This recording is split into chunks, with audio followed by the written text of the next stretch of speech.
وعلى عباده الذين اصطفى فأعوذ بالله من شرور أنفسنا ومن سيئات أعمالنا من يهد الله فلا مضل له ومن يضلل فلا هادي له وأشهد أن لا إله إلا الله وحده لا شريك له وأشهد أن محمدا عبده ورسوله أما بعد فإن خير الحديث كتاب الله وخير الهدي هدي محمد صلى الله عليه وسلم وشر الأمور محدثاتها وكل محدثة بدعة وكل بدعة ضلالة وكل ضلالة في النار. أعوذ بالله السميع العليم من الشيطان الرجيم من حمزه ونفخه ونفثه. بسم الله الرحمن الرحيم.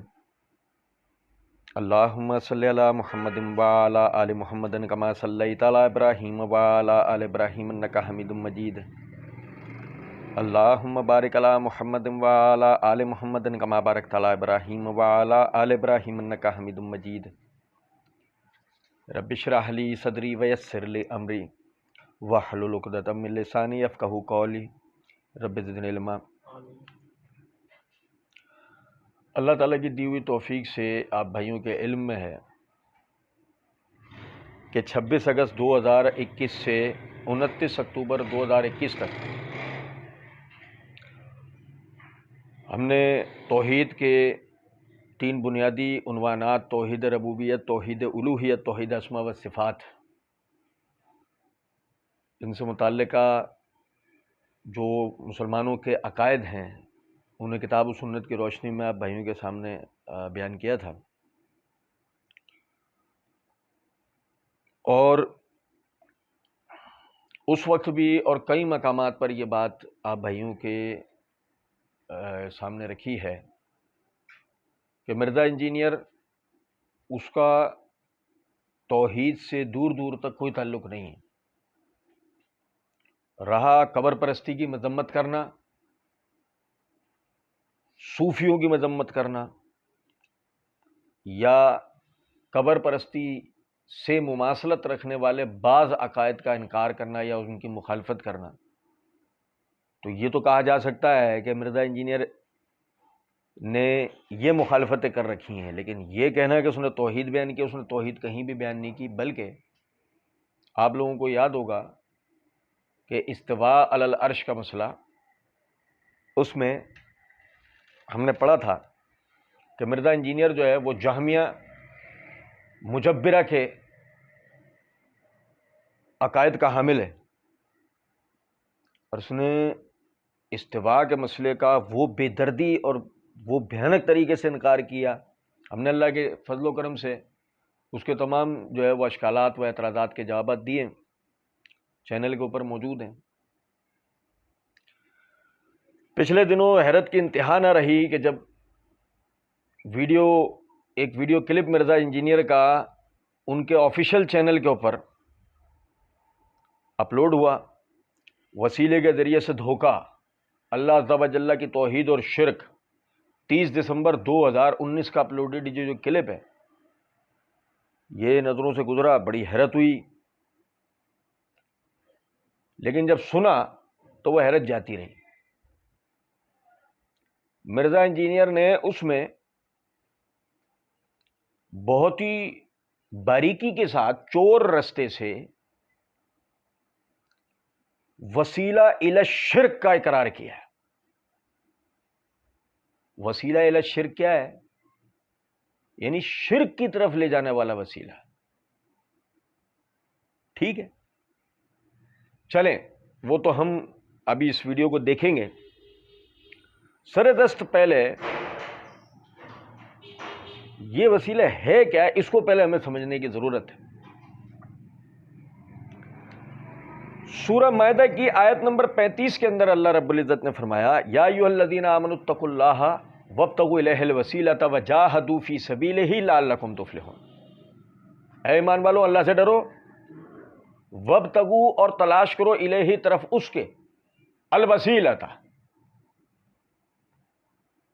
اب مزے کی بات یہ ہے کہ اس کے وسیلہ لفظ کے معنی نہ کرنے کی وجہ سے نقصان ہوتا ہے، اور جتنے بدعی عقائد و نظریات ہیں اس کا اثبات اس لفظ کے یہاں معنی نہ کرنے کی وجہ سے ہوتا ہے. اچھا دیکھیں، یہ میرے ہاتھ میں تفسیر تبری ہے، اس کی جلد نمبر 4 کا صفحہ نمبر 566 567 ہے۔ امام ابو جعفر محمد بن جریر تبری رحمۃ اللہ علیہ وہ اس کی تفسیر کرتے ہوئے فرماتے ہیں وَابْتَغُوا إِلَيْهِ الْوَسِيلَةَ يَقُولُ وَاطْلُبُوا الْقُرْبَةَ إِلَيْهِ بِالْعَمَلِ بِمَا يَرْضِيهِ، کہ اس کا معنی کیا ہے، وَابْتَغُوا إِلَيْهِ الْوَسِيلَةَ کا معنی کیا ہے کہ اللہ کی طرف قربت کو حاصل کرنا ان اعمال کے ذریعے جن سے وہ راضی ہوتا ہے۔ اللہ کی طرف قربت کو حاصل کرنا ان اعمال کے ذریعے جن سے اللہ راضی ہوتا ہے۔ توجہ کر لیں کہ معنی یہ بنے وابتغوا الیہ الوسیلہ، اللہ کی طرف نزدیکی تلاش کرو۔ قطعی یہ معنی نہیں بنے کہ اللہ کی طرف نزدیک کو تلاش کرو۔ او بھائی میرے، وابتغوا الیہ الوسیلہ، اللہ کی طرف نزدیکی تلاش کرو، یہ معنی نہیں بنے جو اللہ کے نزدیک ہو چکا ہے اس کو تلاش کرو۔ او بھائی میرے، اچھا پھر ابو وائل شقیق بن سلمہ رحمۃ اللہ علیہ کا قول لے کے ہیں وابتغوا الیہ الوسیلہ قال القربۃ فی الاعمال، تو وہ کہتے ہیں کہ وابتغوا الیہ الوسیلہ، وسیلہ کا معنی کیا ہے کہ اعمال کے ذریعے اللہ کی قربت حاصل کرنا۔ پھر اس کے بعد امام قتادہ بن دعامہ السدوسی رحمۃ اللہ علیہ کا قول لے کے ہیں وابتغوا الیہ الوسیلہ ایو تقربوا الیہ بطاعتہ والعمل بما یرضیہ، کہ اللہ رب العزت فرما رہے ہیں کہ اس کی فرما برداری کرتے ہوئے اس کی طرف نزدیکی تلاش کرو، والعمل، اور عمل کرو، بما یرضیہ، جن اعمال سے جس ذریعے سے وہ راضی، جس عمل سے وہ راضی ہوتا ہے۔ تو یعنی کہ وابتغوا الیہ الوسیلہ کا مطلب یہ ہوا کہ اللہ کی طرف اعمال صالحہ کر کے وہ اعمال کے جن سے اللہ راضی ہوتا ہے بندہ نزدیکی حاصل کرے۔ یہ میرے ہاتھ میں تفسیر قرطبی ہے، اس کی جلد نمبر 3 کا صفحہ نمبر 565 ہے۔ اسی آیت کی تفسیر کرتے ہوئے امام قرطبی رحمۃ اللہ علیہ کہتے ہیں وسیلے سے مراد قربت ہے۔ کیا کہتے ہیں؟ وسیلے سے مراد قربت ہے۔ وسیلے سے مراد قطعی یہ نہیں ہے کہ کسی قریب، کوئی قریب ذات ہو، قریب بندہ ہو، وسیلے سے باقاعدہ مراد قربت ہے۔ اور پھر کہتے ہیں ابو وائل، حسن بصری، مجاہد، قتادہ، عطا، سدی، عبداللہ ابن زید، عبداللہ بن کثیر وغیرہ سب سے معنی مروی ہیں، اور یہ سارے مفسرین تابعین کے۔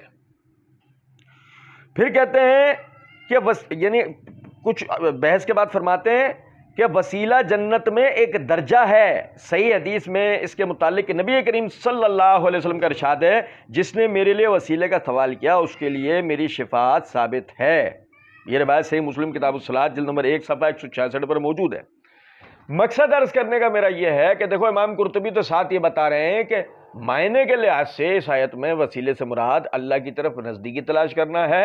اصطلاح شریعت میں اگر کوئی وسیلہ چیز ہے تو جنت کا ایک مقام ہے کہ جو نبی صلی اللہ علیہ وسلم کو ملے گا، اور اس کا نبی صلی اللہ علیہ وسلم کے لیے سوال کرنے کے نتیجے میں نبی اکرم صلی اللہ علیہ وسلم کی آخرت میں شفاعت ملے گی۔ اس کا مطلب وسیلے کا سوال نبی صلی اللہ علیہ وسلم کے لیے کرنا تھا، نبی صلی اللہ علیہ وسلم کے وسیلے سے سوال نہیں کرنا تھا۔ یہ دو علیحدہ بات ہے، ٹھیک ہے۔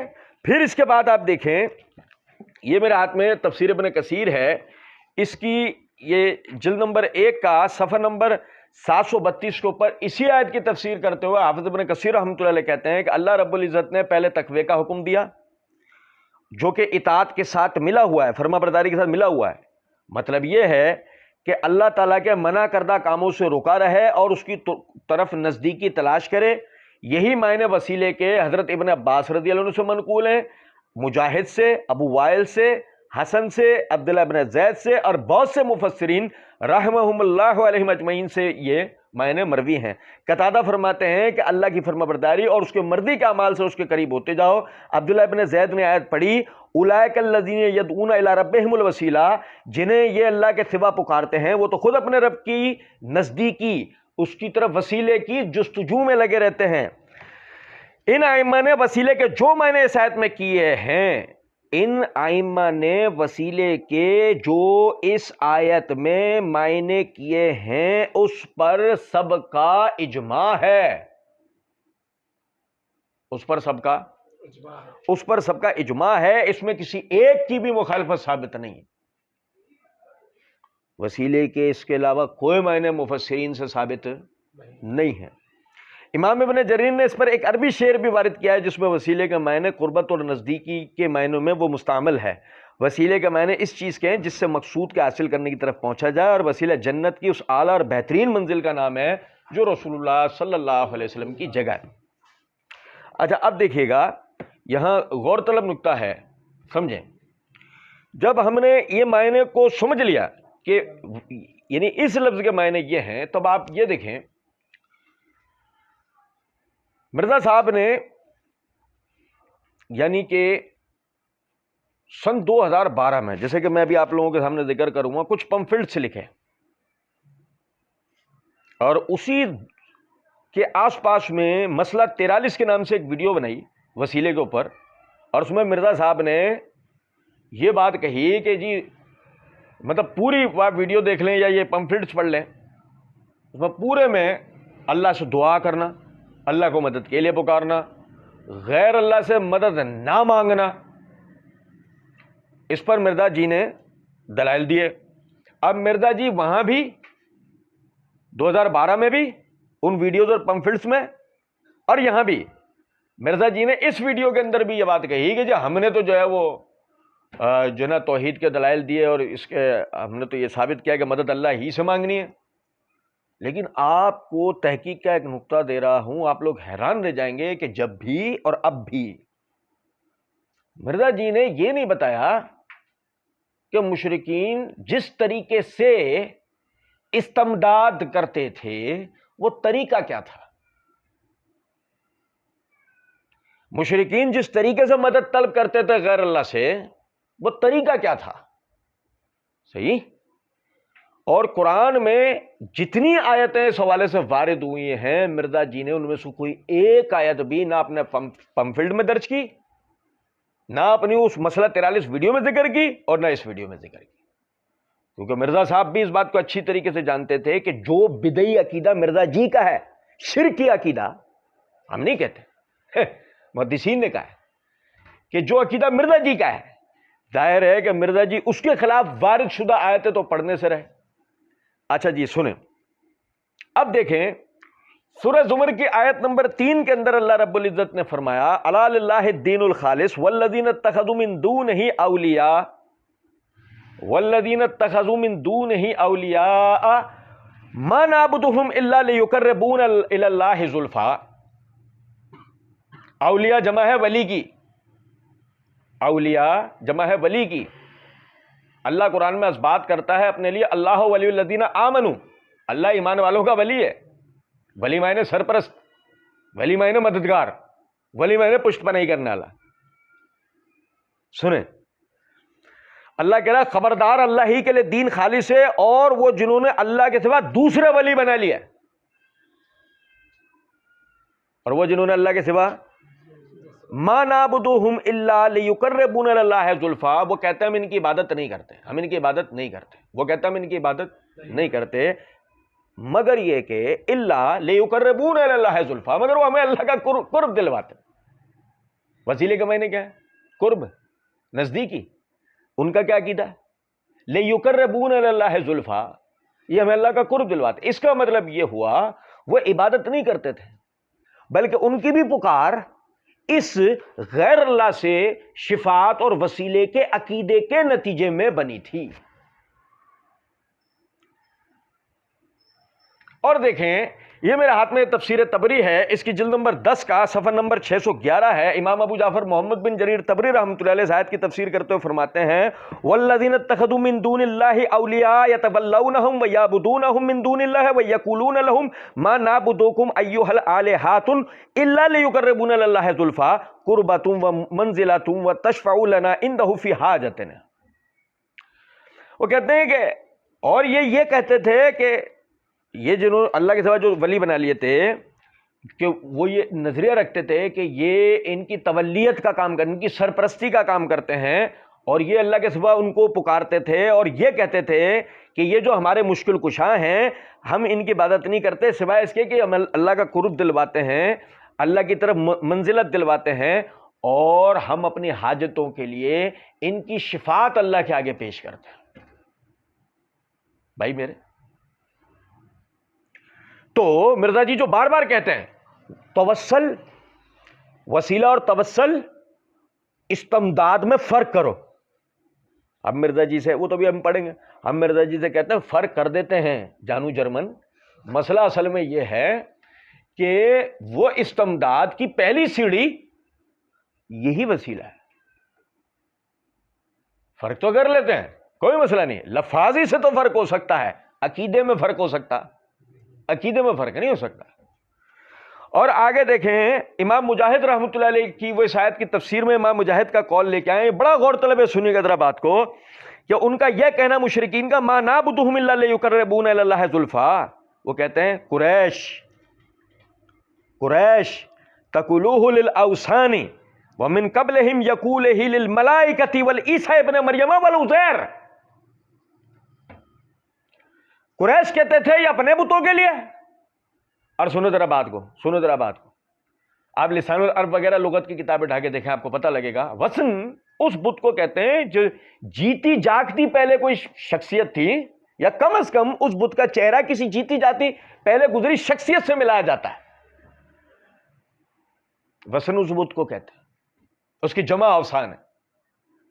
اور دیکھیں وہ کہتے ہیں قریش کہتے تھے یہ کہ یہ ہم اللہ کا قرب دلوائیں گے، قریش کہتے تھے یہ اپنے والوں کے لیے، اور ان سے پہلے کے لوگ یہ کہتے تھے فرشتوں کے لیے اور عیسیٰ ابن مریم کے لیے اور عزیر علیہ السلام کے لیے. چلو کم از کم عیسیٰ ابن مریم ہو یا عزیر ہوں، بت تو نہیں ہے. اور بھائی میرے نہیں سمجھے کچھ بات. اچھا، پھر مرزا جی کے اندھے بہرے لنگڑے لولے مقلدین، مرزا جی کی پشت بنائی کرنے والے جتنے بھی ان کو ڈکٹیشن دینے والے دائیں بائیں آگے پیچھے کے جتنے افراد ہیں، ان سب کی جناب میں ہمارا سوال ہے، نبی اکرم صلی اللہ علیہ وسلم کی وفات کے بعد آپ کا وسیلہ جائز ہے، یسوع مسیح تو حیات ہیں، آپ کا وسیلہ کیوں نہ جائز ہے؟ نہیں سمجھے؟ نبی اکرم صلی اللہ علیہ وسلم کی وفات کے بعد وسیلہ جائز ہے نہیں، وہ تو ہم بحث یہ پوری پڑھ رہے ہیں نا. بھی مرزا جی کہہ رہے ہیں کہ یہ جائز ہے، یہ صحیح ہے، اس میں حرج نہیں ہے نا، وہ تو ابھی ہم پڑھ رہے ہیں. مرزا انجینئر کو توحید پرست سمجھنے والوں کے لیے لمحہ فکریہ یہ کہ آہستہ آہستہ یہ آدمی کیسی باریکی کے ساتھ لوگوں کو بدعقیدگی کی طرف، بدعات کی طرف لے کے جا رہا ہے. اور سنیں بھائی، نبی اکرم صلی اللہ علیہ وسلم کا وسیلہ بعد از وفات وہ ٹھیک ہے، یسوع مسیح کے تو وفات بھی نہیں ہوئی ہے، ان کو تو اللہ نے زندہ اٹھایا تھا. اور نہیں سمجھے کچھ بات کو؟ بھائی ان کا وسیلہ جائز ہے، کہتے ہیں جائز ہے، تو پھر ہمارا اگلا سوال یہ ہوگا مسیحی ہو کا کیا قصور ہے؟ آپ انہیں مشرک کیوں کہتے ہیں؟ بھائی کرسچنز کا کیا ہے مسئلہ؟ آپ کرسچنز کو جو مشرک بدعتی کہہ رہے ہیں، کیوں کہہ رہے ہیں پھر؟ وہی تو آپ نے کہہ دیا جو وہ کہتے ہیں، ابھی ہم پڑھیں گے انشاءاللہ، ان کی اپنی کتاب صاحب کو حوالہ دیں گے انشاءاللہ. پھر آگے کہتے ہیں قتادہ بن دعامہ سدوسی رحمۃ اللہ علیہ کے حوالے سے والذین اتخذوا من دونہ اولیاء کی تفسیر میں ما نعبد هؤلاء الا لیقربونا الا لیشفعوا لنا عند اللہ، ہم ان کی عبادت نہیں کرتے کا مطلب کیا ہے؟ اور بھائی الا لیقربونا کا مطلب کیا ہے؟ یہ اللہ کے پاس ہماری شفاعت کرتے ہیں، ہماری حاجتوں کے لیے اللہ کے پاس ہماری. یہ مشرکین کا یہ غیر اللہ سے استمداد کا عقیدہ تھا. اور آپ سمجھیں اسی طریقے سے دیکھیں، یہ میرے ہاتھ میں تفسیر ابن کثیر ہے، اس کی یہ جلد نمبر 4 کا صفحہ نمبر 400 اور 401 ہے. اسی آیت کی تفسیر کرتے ہوئے حافظ ابن کثیر رحمۃ اللہ علیہ وہ فرماتے ہیں یہود کہتے تھے کہ عزیر اللہ تعالیٰ کے بیٹے ہیں، عیسائی گمان کرتے تھے کہ عیسیٰ اللہ تعالیٰ کے بیٹے ہیں. پس فرمایا کہ جیسا ان کا خیال ہے اگر یہی ہوتا تو اس امر کے خلاف ہوتا، بس یہاں شرط نہ تو واقعہ ہونے کے لیے نہ امکان کے لیے بلکہ محال کے لیے ہے، اور مقصد صرف ان لوگوں کی جہالت بیان کرنا ہے. جیسے ایک اور جگہ اللہ نے فرمایا لو اردنا ان نتخذ لہوا، اگر ہم ان بیہودہ باتوں کا ارادہ کرتے تو اپنے پاس سے ہی بنا لیتے اگر ہم کرنے والے ہی ہوتے.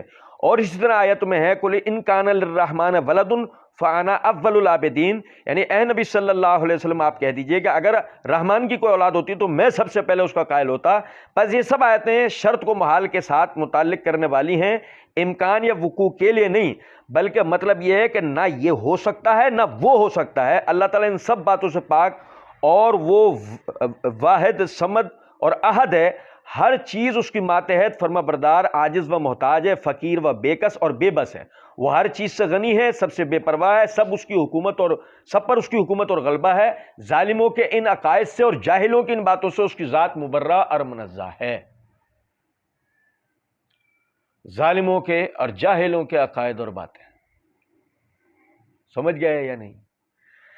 یہ تو ہو گیا اس کا ایک حصہ.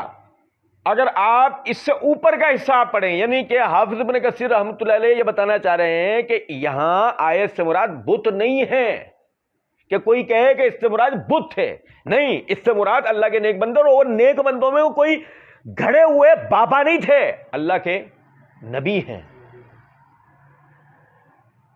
اور مسئلہ یہی ہے نا کہ مرزا جی کہہ رہے ہیں نبی اکرم صلی اللہ علیہ وسلم کا وسیلے میں حرج نہیں ہے، تو پھر بتاؤ یسوع مسیح کے وسیلے میں کیا مسئلہ ہے بھائی جان؟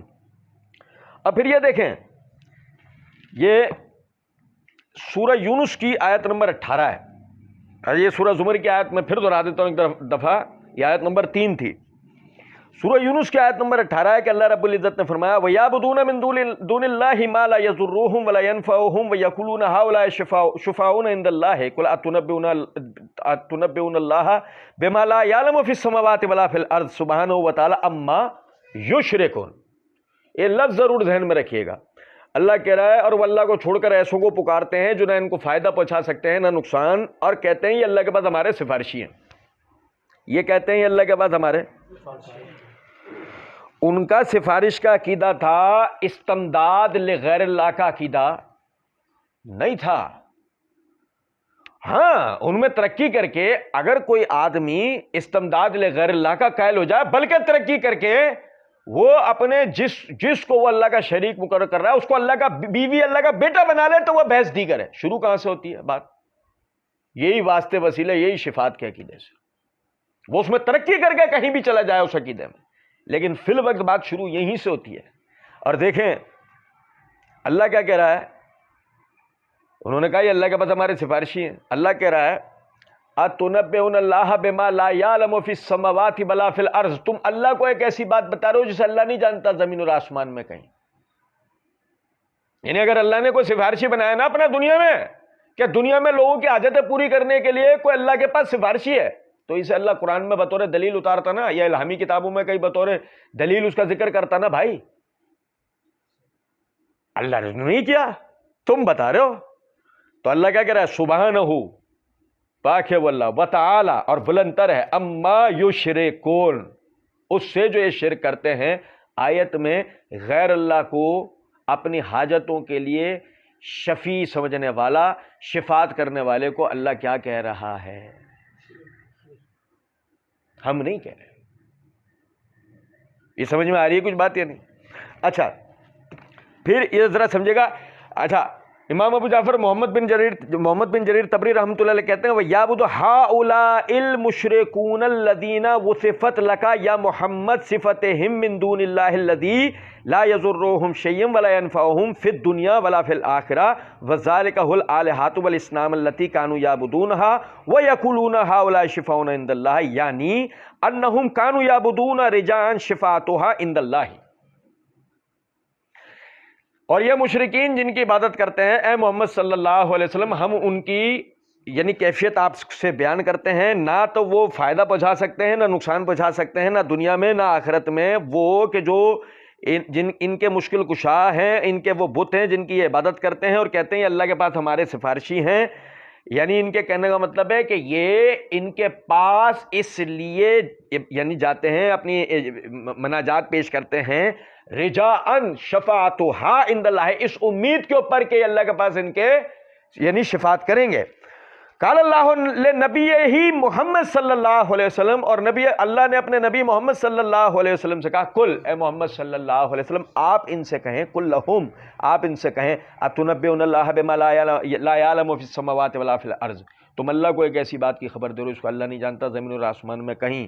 یقول اتخبرون اللہ بما لا یکون فی السماوات ولا فی الارض، تم انہیں یہ کہو، یعنی اس کا مطلب یہ ہے کہ تم انہیں یہ کہو، ان کو خبر دو کہ اللہ نے آسمانوں اور زمینوں میں کہیں بھی اپنا کوئی سفارشی نہیں بنایا ہے، کوئی شفاعت کرنے والا، کوئی واسطہ وسیلہ نہیں بنایا ہے۔ وذالک ان الالہۃ لا تشفع لهم عند اللہ فی السماوات ولا فی الارض، اور یہ اس کو ثابت کرتی ہے کہ ان کے مشکل کشا ان کی کوئی شفاعت نہیں کر سکتا اللہ کے پاس، نہ آسمانوں میں اور نہ زمین، نہ آسمانوں میں کوئی ایسا نہ زمین میں۔ وَكَانَ الْمُشْرِكُونَ يَزْعُمُونَ أَنَّهَا تَشْفَعُ لَهُمْ عِندَ اللَّهِ، مشرکین یہ گمان رکھتے تھے یہ اللہ کے پاس ہمارے سفارشی ہیں۔ آئی سمجھ میں؟ یہ مشرکین کا عقیدہ ہے جس کو مرزا انجینئر نے اب تک کے عرصے میں توحید پرستی، توحید بیان کرنے کے نام پر، شرک کا رد کرنے کے نام پر، توحید بیان کرنا نہیں، میں پھر اپنی بات دہرا رہا ہوں، مرزا نے کبھی توحید بیان نہیں کی، مرزا نے کچھ چند ایک اقسام کا رد کیا ہے شرک کی بس، لیکن آج تک مرزا نے کبھی بھی اس عقیدے کا پرچار نہیں کیا۔ اور کہتے ہیں کہ وَذَلِكَ بَاطِلٌ لَا تَعْلَمُ حَقِيقَةٌ وَصِحَتِهِ بَلْ يَعْلَمُ اللَّهُ أَنْ ذَلِكَ خِلَافٌ مَا تَقُولُونَ، یہ باطل نظریہ ہے، اللہ نے نہیں سکھایا، نہ اس کی حقیقت کا علم ہے نہ اس کی صحت کا، بلکہ اللہ بل یعلم اللہ ان ذالک خلاف ما تقولون، بلکہ اللہ نے تو سکھایا اس کے خلاف جو تم کہتے ہو، وانها لا تشفع لاحد ولا تنفع ولا یضر، اور وہ یہ ہے کہ اللہ کے ہاں نہ تو کوئی دنیا میں سے اللہ کے ہاں کوئی شفاعت کرنے والا ہے، نہ فائدہ پہنچانے والا ہے، نہ نقصان پہنچانے والا ہے۔ اچھا اب آپ یہ دیکھیں، غور طلب نقطہ ہے، ان سب آیات کا مقصد و مفاد یہ ہے کہ مشرکین ڈائریکٹ استمداد کا عقیدہ نہیں رکھتے تھے، بلکہ ان کا یہ نظریہ تھا کہ یہ غیر اللہ کے ہمارے وسیلے، ہمارے سفارش کرنے والے ہیں۔ اور ذرا دیکھیں اسی آیت کی تفسیر کرتے ہوئے حافظ ابن کثیر رحمۃ اللہ علیہ تفسیر کے اندر جلد 2 صفحہ 425 پہ کہتے ہیں کہ اللہ تعالیٰ تاکید کرتا ہے ان مشرکوں کو جو اللہ کو چھوڑ کر ان جھوٹے معبودوں کی پرستش کرتے ہیں جو نہ اللہ کے پاس سفارش کر سکتے ہیں، جیسے کہ ان مشرکین کا خیال ہے نہ نقصان پہنچا سکتے ہیں نہ فائدہ پہنچا سکتے ہیں، نہ کسی چیز کے مالک ہیں، اور نہ جو وہ چاہتے ہیں یہ کر سکتے ہیں۔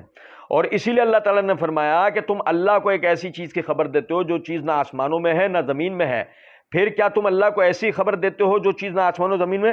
اور شرک اور کفر سے اپنی ذات کریمہ کو اللہ نے منزہ فرماتے ہوئے آگے ارشاد فرمایا سبحانہ و تعالی عما یشرکون، اللہ تعالیٰ خبر دیتا ہے کہ شرک لوگوں میں پیدا ہو گیا، اس کا وجود نہیں تھا، پھر ہو گیا سب لوگ دین واحد پہ تھے اور وہ ابتدا اسلام ہی پر تھے۔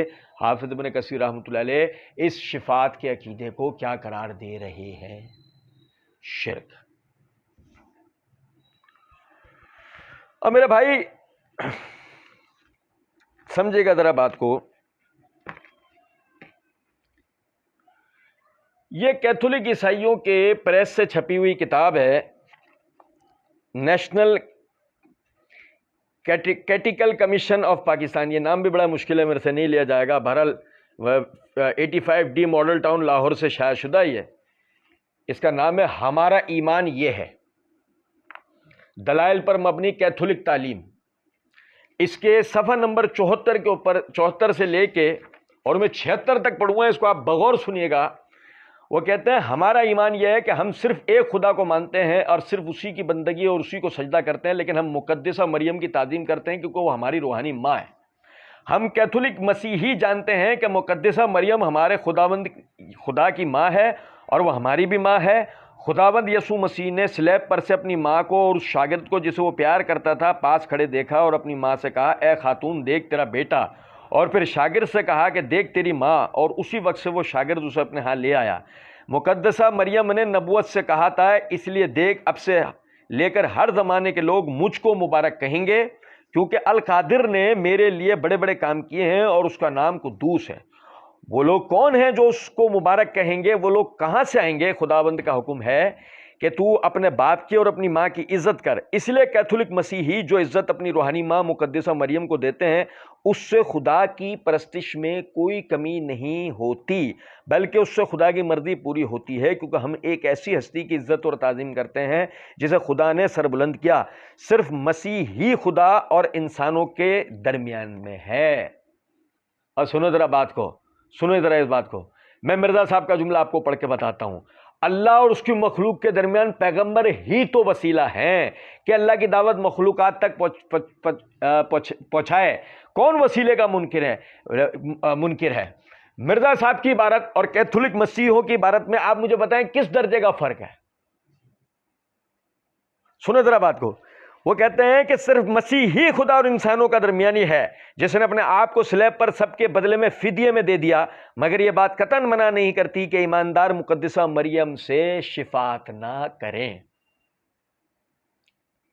مقدسہ مریم اپنے بیٹے کے سامنے ہماری شفاعت نہ کریں. یسوع مسیح نے اپنا پہلا معجزہ اپنی ماں کے کہنے پر کیا تھا. مقدس پولس رسول نے خود ایمانداروں کو دعا مانگنے کی سفارش کی.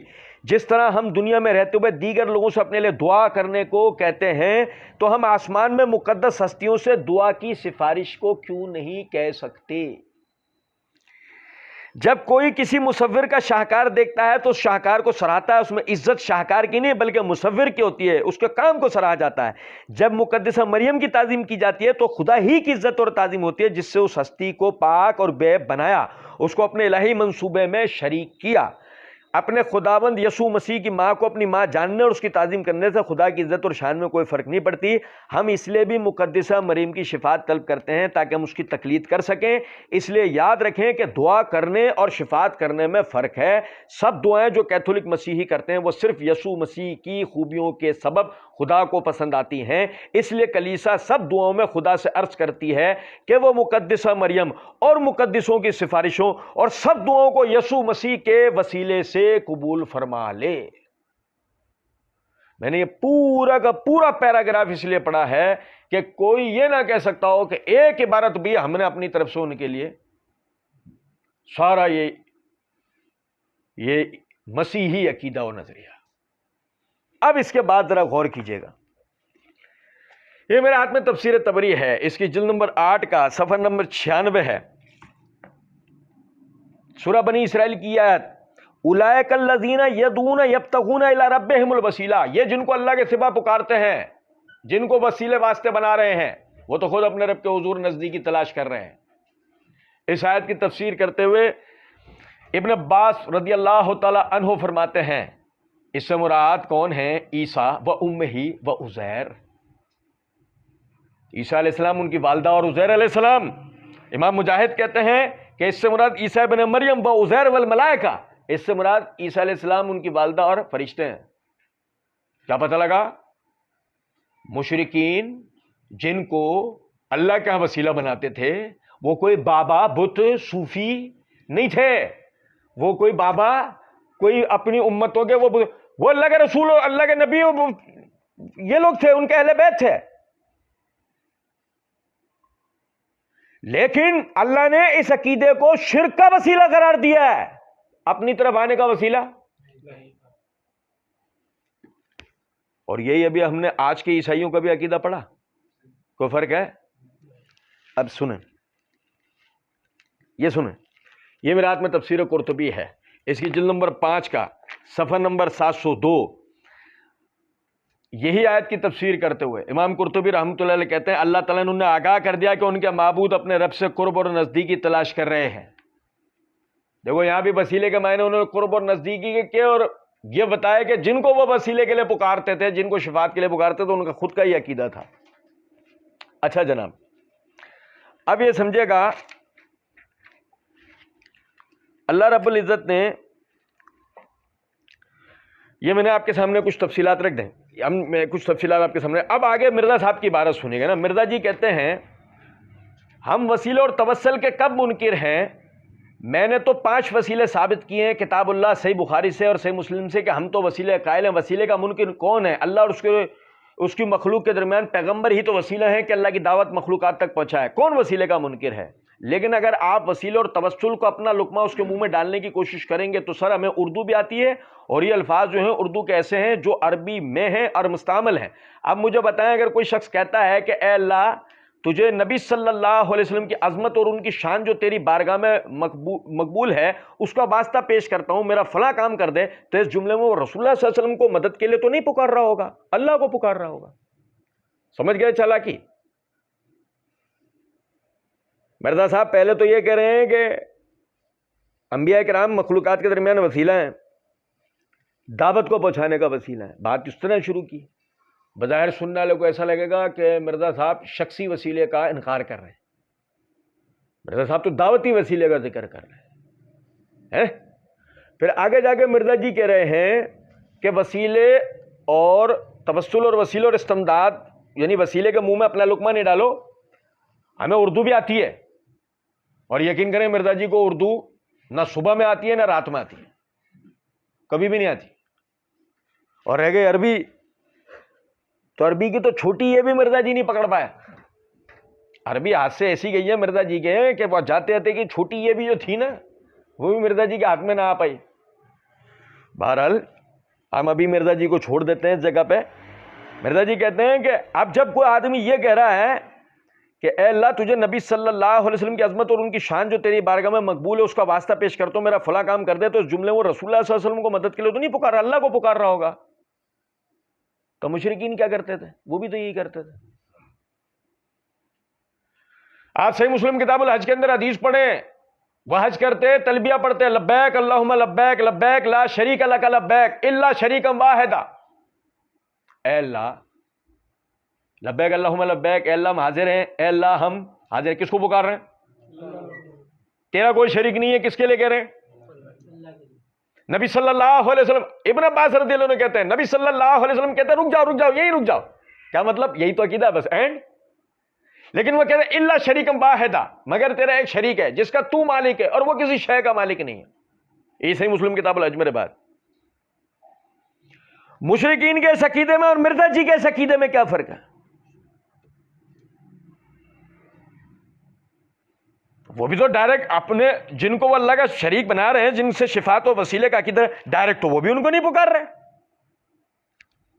بلکہ وہ تو ان کی تملیک کے منکر ہے کہ وہ نہیں کسی شے کے مالک. وہ تو یہ کہہ رہے ہیں. ہمارا والا تو پھر یہ کہہ دیتا ہے اللہ کی عطا سے دیتے ہیں. ہمارا والا تو پھر یہ کہہ دیتا ہے، ان کے والے تو یہ بھی نہیں بولتے تھے. سنو آگے سے آگے مرزا جی کی پھڑکتی رافضیت کیسی نکلی ذرا دیکھیے گا. اسی طریقے سے اگر کوئی کہتا ہے کہ اے اللہ مولا علی رضی اللہ تعالیٰ عنہ علیہ السلام کو جو تو نے مرتبہ دیا ہے میں اس وسیلہ تیری بارگاہ میں پیش کرتا ہوں، تو یہ میرا مسئلہ حل کر دے، تو اس میں وہ مولا علی کو تو مدد کے لیے نہیں پکار رہا ہے؟ نہیں کچھ پنجتن سا نہیں محسوس ہو رہا؟ سمجھے ذرا بات. چلیں میں بتاؤں آپ کو، میں آپ کو بتاؤں، سنیے گا ذرا بات. ریسرچ پیپر نمبر 6 16 فروری 2011 کا چھپا ہوا مرزا جی کا پمفلٹ، صفحہ نمبر 2 پر نمبر 7 کے عنوان کے تحت مرزا جی لکھتے ہیں ترجمہ صحیح حدیث.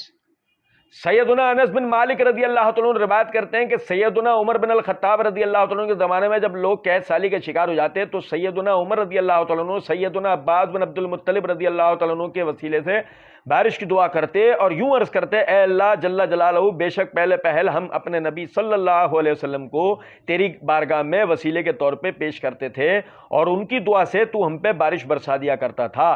آپ صلی اللہ علیہ وسلم کے بعد اب ہم تیری بارگاہ میں اپنے نبی صلی اللہ علیہ وسلم کے چچا کو وسیلے کے طور پر لے کر آئے ہیں، پس ان کی دعا سے ہم پر بارش نازل فرما.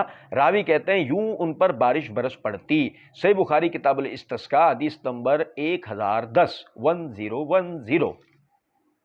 نتائج، مرزا جی کہتے ہیں نتائج.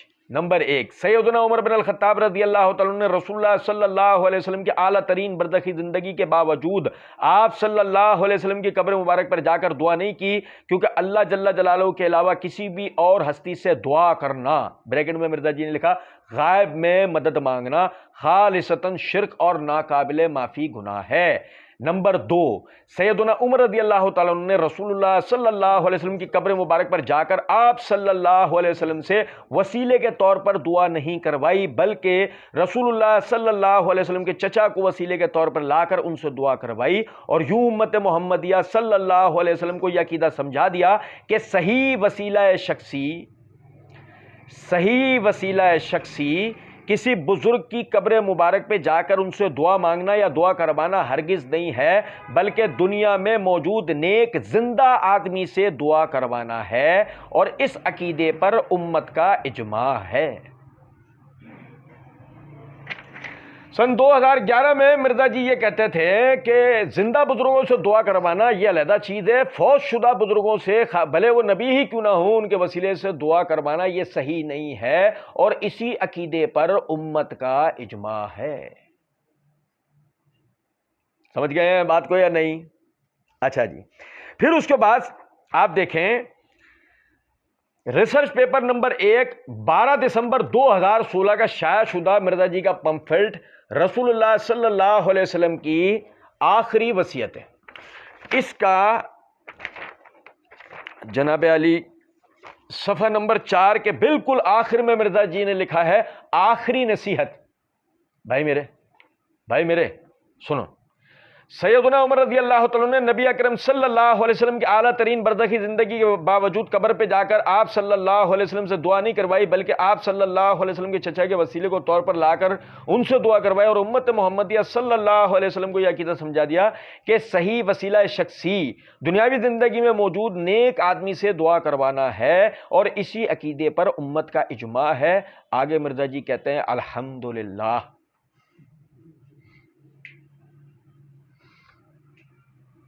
اجماعی عقیدہ یہ ہے کہ فوت شدہ بزرگوں سے دعا الحمدللہ، ہم نہیں کہہ رہے، مرزا جی نے لکھا۔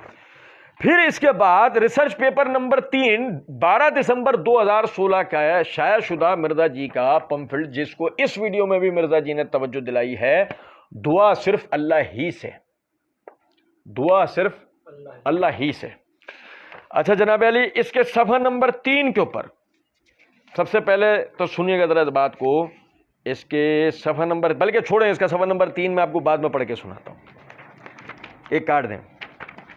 صفحہ نمبر 7 کے اوپر مرزا جی کہتے ہیں نوٹ، سیدنا عمر بن الخطاب رضی اللہ تعالیٰ نے رسول اللہ صلی اللہ علیہ وسلم کی اعلیٰ ترین برزخی زندگی کے باوجود آپ صلی اللہ علیہ وسلم سے قبر مبارک پہ جا کر دعا نہیں کی، کیونکہ اللہ جل جلالہ کے علاوہ کسی بھی اور ہستی سے دعا کرنا یعنی غائب میں مدد مانگنا خالصتاً شرک اور ناقابل معافی گناہ ہے، نعوذ باللہ۔ مزید یہ کہ سیدنا عمر بن الخطاب رضی اللہ تعالیٰ نے رسول اللہ صلی اللہ علیہ وسلم کی قبر مبارک پر جا کر آپ صلی اللہ علیہ وسلم سے وسیلے کے طور پر دعا نہیں کروائی، بلکہ رسول اللہ صلی اللہ علیہ وسلم کے چچا کو وسیلے کے طور پر لا کر ان سے دعا کروائی، اور یوں اپنے عمل سے امت محمدیہ صلی اللہ علیہ وسلم کو عقیدہ سمجھا دیا۔ کیا کرا؟ عقیدہ سمجھا دیا کہ صحیح وسیلہ شخصی کسی بزرگ کی قبر مبارک پہ جا کر ان سے دعا مانگنا یا دعا کروانا ہرگز نہیں ہے، بلکہ دنیا میں موجود نیک زندہ آدمی سے دعا کروانا ہے، اور اس بات پر کسی کا بھی اختلاف نہیں ہے، الحمدللہ۔ تھوڑا سا مرزا جی تھوڑا سا نا ایک قدم آگے بڑھے، اجماع سے اختلاف نہیں ہے تک آ گئے، نہیں سمجھے؟ اجماع ہے سے اختلاف نہیں ہے تک مرزا جی یہاں تک آ گئے تھے۔ اچھا جی، اب ذرا سنیے گا نا، سن 2012 میں میں آپ کو تاریخ بھی بتاتا ہوں، 1 جولائی 2012 43 مسئلہ وسیلہ اور توسل کے صحیح احکام و مسائل، سورہ مائدہ آیت نمبر 35، 1 جولائی 2012 کے اپنے اپلوڈڈ ویڈیو میں مرزا جی نے کہا ہے اب ہمارا نظریہ کیا ہونا چاہیے وسیلہ شخصی کے بارے میں، کہ زندہ آدمی سے جا کر جو دنیاوی زندگی میں، مرزا جی آگے کہتے ہیں ویسے تو اللہ کے نیک بندے اور انبیاء کرام تو قبر میں بھی زندہ ہیں، لیکن دنیاوی زندگی میں جو لوگ زندہ ہیں ان سے جا کر دعا کروائی جائے، یہ ہمارا نظریہ یہ ہونا چاہیے۔ مرزا جی جب یہ بات بولتے تھے، ٹھیک ہے، اور بھی مرزا جی نے کچھ باتیں کہی ہیں وہ ہم انشاءاللہ بھی آگے پڑھیں گے، اور یہ جو بات ہے نا اللہ کے نبی اور بزرگ اپنی قبروں میں زندہ ہے، وہ تو انشاءاللہ اللہ میں توفیق دے گا مرزا جی کو، پوری اس ویڈیو کا مرزا جی کو علیحدہ سے انشاءاللہ اس کا جواب دیں گے. سنیں گے ذرا بات کو. مرزا جی کہتے ہیں کہ اگر جو ہے وہ اب جب ہم کہتے ہیں کہ آپ یا رسول اللہ مدد، یا علی مدد، یا شیخ عبد القادر جیلانی مدد کیوں کہتے ہیں؟ وہ کہتے ہیں جی ہم تو توسل اختیار کرتے ہیں، تو ہمیں توسل اور استعانت میں، وسیلے میں اور استمداد میں فرق نہیں آتا. مرزا جی فرق لفظی کر لیتے ہیں، لیکن اگر جہاں تک عقیدے کی بات ہے تو فرق کسی دور میں مشرکین نے نہیں کیا. یہ تو آپ اس میں عیاری اور مکاری کرنے کی کوشش کر رہے ہیں، یہ عیاری اور مکاری اس میں ہو نہیں سکتی. پھر آگے کہتے ہیں کہ آپ ڈائریکٹ کہہ رہے ہوتے ہیں یا علی مدد.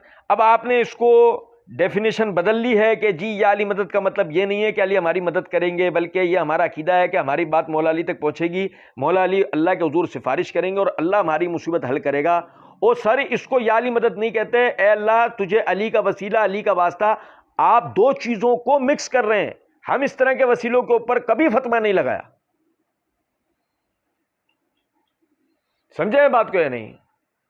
جب سامنے والا آدمی یہ کہنا شروع ہوا کہ ہمارا مطلب ہم علی سے مطلب ہمارا عقیدہ ہے کہ ہماری بات مولا علی، ہم یا علی مدد کا مطلب یہ نہیں کہ علی ہماری مدد کرے گا، بلکہ ہمارا عقیدہ ہے کہ ہماری بات مولا علی تک پہنچے گی، مولا علی اللہ کے حضور سفارش کریں گے اور اللہ ہماری مصیبت حل کرے گا. مرزا جی کہہ رہے ہیں یہ یا علی مدد نہیں کہلاتا. مرزا جی دیکھو ایسے لوگوں کی اصلاح کر رہے ہیں کہ دیکھو اس عقیدے پہ زیر زبر لگاؤ، ذرا سمجھا کرو، کچھ ان کے جیسے بھی پھر رہے ہیں تو ذرا اس کے اوپر ویلڈنگ کرو، تو شیلٹر لگاؤ. اور شیلٹر یہ ہے، اور سارے اس کو یا علی مدد نہیں کہتے. اے اللہ تجھے علی کا وسیلہ، علی کا واسطہ. آپ دو چیزوں کو آپ مکس کریں. ہم اس طرح کے وسیلوں کے اوپر کبھی فتویٰ نہیں لگایا، اور ہم کہتے ہیں مرزا جی ہر دور میں مشرکین کے یہی عقیدے تھے، کوئی فرق نہیں ہے. اور سنیں، لیکن جب آپ استعانت اور استمداد ڈائریکٹ شروع کر دیتے ہیں تو پھر ہم آپ کو کہیں گے کہ آپ یہ جو تعلیمات امت کے اندر پھیلا رہے ہیں، یہ کتاب و سنت کی تعلیمات کے 100% منافی ہے، اور کتاب و سنت میں بالکل اس کی کوئی گنجائش نہیں ہے. اب آپ لاکھ بہانے کریں گے کہ نہیں جی اصل مطلب یہ ہوتا ہے، بیچ میں ہوتا ہے، اوپر سے یہ نظر آ رہا ہوتا ہے. سر عقیدہ جو ہے نا وہ قطعی الدلالہ ہونا چاہیے.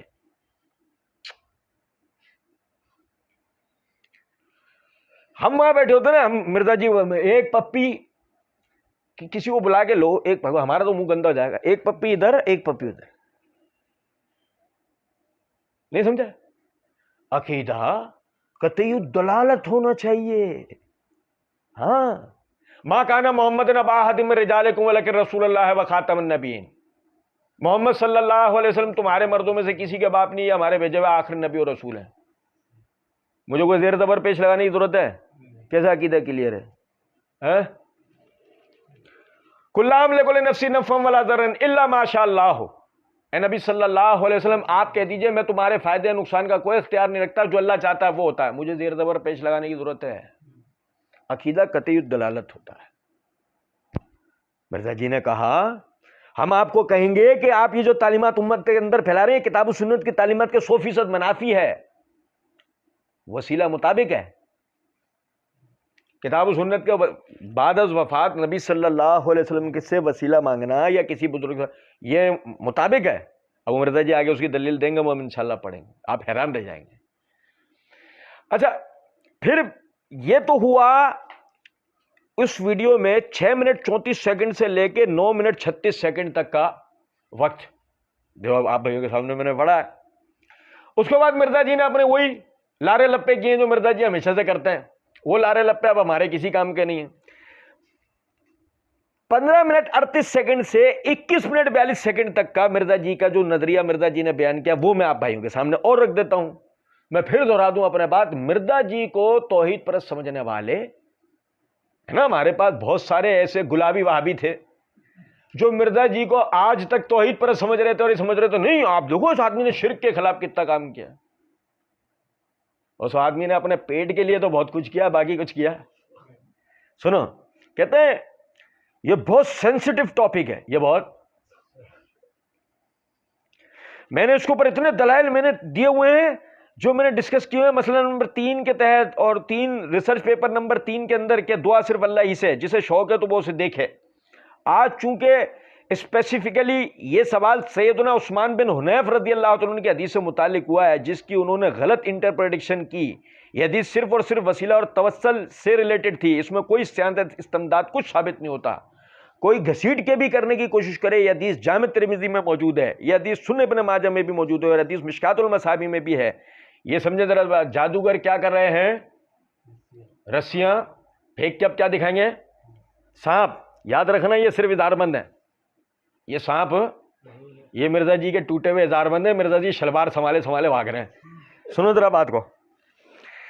کہہ رہے ہیں کہ نبی علیہ السلام نے ایک دعا تعلیم کی ایک صحابی کو. یہ مشکات المصابیح میری ٹیبل پہ رکھی ہوتی ہے، اس کی دوسری جلد میں اگر آپ آئیں تو جامع دعاؤں کا بیان اس کی جو تیسری فصل ہے اس میں انٹرنیشنل نمبرنگ کے مطابق، یہ دیکھو یہ بڑا لمنتر انٹرنیشنل نمبرنگ، ٹھیک ہے، اس کے مطابق 2495 نمبر ترمذی میں ہے، 3578 اور سنن ابن ماجہ میں. یہ حدیث کچھ یوں ہے کہ سیدنا عثمان بن حنیف رضی اللہ تعالیٰ عنہ کہتے ہیں کہ ایک نابینا شخص نبی علیہ السلام کے پاس حاضر ہوا اور کہا یا رسول اللہ صلی اللہ علیہ وسلم آپ میرے لیے دعا کریں کہ میری بینائی واپس آ جائے. آپ صلی اللہ علیہ وسلم نے فرمایا کہ اگر صبر کر لو تو اچھا ہے اور اگر تم چاہتے ہو تو میں دعا کر دیتا ہوں. وہ بڑا سمجھدار تھا، اس نے کہا جنت تو ویسے ہی مل جانی ہے، جنت تو، حالانکہ روایت میں ایسا کوئی لفظ نہیں ہے. یہ مرزا جی نے اس میں مانوی تحریف کی ہے، کیونکہ مرزا جی کا یہ گھٹیا عقیدہ ہے نا بھئی، یہ واسطے وسیلے والوں کے یہ گھٹیا عقیدے ہیں کہ جنت تو بغیر عمل ویسے ہی مل جانی ہے. ہم فلاں کے ماننے والے فلاں کے ماننے والے وہ ہمیں جنت میں لے آئیں گے. سنیں، جنت تو ویسے ہی مل جانی ہے، صبر کر کے جنت جو کمانی ہے وہ تو ایمان کی بدولت مل جانی ہے، دنیا تو میری آسان ہونا. اور اس نے کہا یا رسول اللہ آپ دعا ہی کریں. تو آپ نے فرمایا کہ تم اس طرح کرو، وضو کرو اور اس کے بعد 2 رکعت نفل پڑھو اللہ کے حضور، اور پھر یہ دعا کرو اللہ میں نے اسألک واتوجہ الیک بنبیک محمد النبی رحمہ، اے اللہ میں تجھ سے سوال کرتا ہوں اور تیری طرف متوجہ ہوتا ہوں اپنے نبی کے ذریعے محمد صلی اللہ علیہ وسلم جو کہ نبی رحمت ہے. انی توجہت بک الی ربی، اور اے اللہ کے محبوب صلی اللہ علیہ وسلم میں آپ کے ذریعے متوجہ ہوتا ہوں اپنے رب کی طرف، فی حاجتی حاضی لتقضی لی، کہ وہ اس حاجت کے معاملے میں میری حاجت روائی کرے. اللہم فشفعہ فیہ، اے اللہ میرے نبی کی شفاعت میرے حق میں قبول فرما. اور سنن ابن ماجہ کے الفاظ ہیں کہ اے محمد میں آپ کے ذریعے سے، یا محمد کے الفاظ ہیں یہاں تو ہے نا کہ آپ کے ذریعے سے، اس میں یا محمد کے الفاظ، یا محمد میں آپ کے ذریعے سے اللہ کی طرف متوجہ ہوتا ہوں. اس میں وہ کہتے ہیں کہ نبی علیہ السلام نے انہوں نے مدد مانگ لی. اس میں تو بعض الفاظ ہیں، اس میں دونوں میں اللہ کی طرف متوجہ ہوئے ہیں. دیکھیں وہ پہلے دعا کر رہے ہیں، اے اللہ میں تیری طرف متوجہ ہوتا ہوں تیرے نبی کے ذریعے ان کے وسیلے سے، اور اے اللہ کے رسول میں آپ کے وسیلے سے اللہ کی پناہ مانگتا ہوں. تو اس میں استمداد کہاں سے ہو گئی؟ اچھا ذرا سنیے گا اس بات کو نا. دیکھیں اس نے نبی صلی اللہ علیہ وسلم سے دعا کرنے کے لیے کہا، اور یہ وہ عقیدہ تھا جو مرزا جی اپنے پمفلٹس کے اندر بھی 2012 یہاں تک کہ 2016 تک بھی کہتے رہے، زندہ بزرگوں سے دعا کروانا اس عقیدے پہ امت کا اجماع ہے، فوج شدہ سے نہیں. وہ نبی صلی اللہ علیہ وسلم کے پاس آپ کی حیات میں آیا ہے اور اس نے آ کے آپ سے دعا کرنے کے لیے کہا ہے. اور انی اسألک واتوجہ الیک بنبیک، اس میں وسیلہ ڈھونڈنے سے بھی نہیں ملے گا. وہ یہ کہہ رہا ہے کہ میں اپنے نبی کی دعا کے ذریعے آپ کی طرف متوجہ ہوتا ہوں. وسیلہ لفظ اس میں گھسیڑ کے کون لایا؟ مرزا جی. وہ ہاں یہ ہو سکتا ہے کہ اوپر نیچے آگے پیچھے کے کچھ کلابے ملا کے وہ کہیں کہ بے نبیے کا مطلب کیا ہوگا؟ بے نبیے کا مطلب بے دعا نبیے ہوگا. کچھ سمجھ رہے ہیں بات کا مطلب؟ یہ نہیں.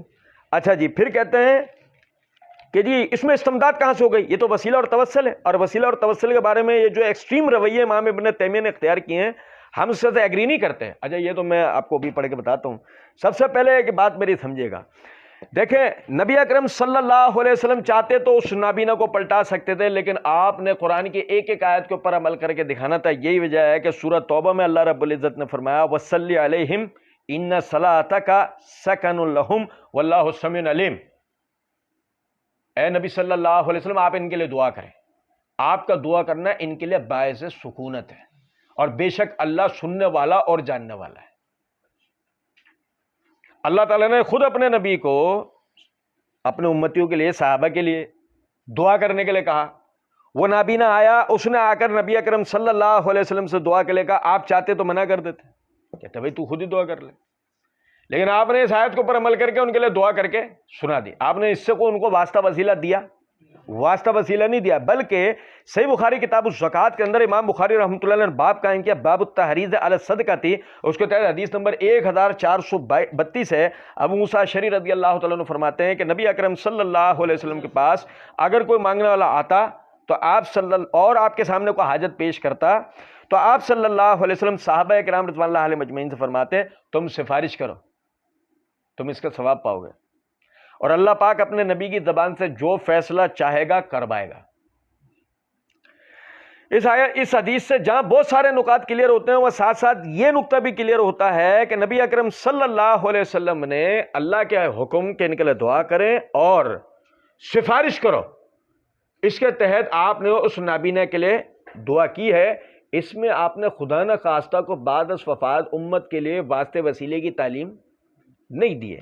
اور سنیں مرزا جی آگے کہتے ہیں کہ یہ جو ایکسٹریم رویہ امام ابن تیمیہ نے جو اختیار کیا ہم اس کے ساتھ ایگری نہیں کرتے۔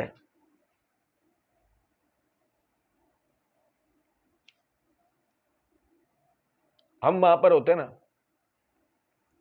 ہم کہتے ادھر دیکھنا اور یقین کرو یہ دیکھتا نہیں آدمی۔ یہ جملہ بولنے کے بعد ہے نا ہم اس کو بولتے ہیں ادھر ہماری طرف دیکھنا، یہ دیکھتا نہیں۔ اس کا منہ پکڑ کے بھی ہماری طرف کروایا جاتا نہیں، جب بھی ہماری نظروں سے نظریں نہیں ملاتا اللہ کے فضل و کرم سے۔ کیا جملے پر؟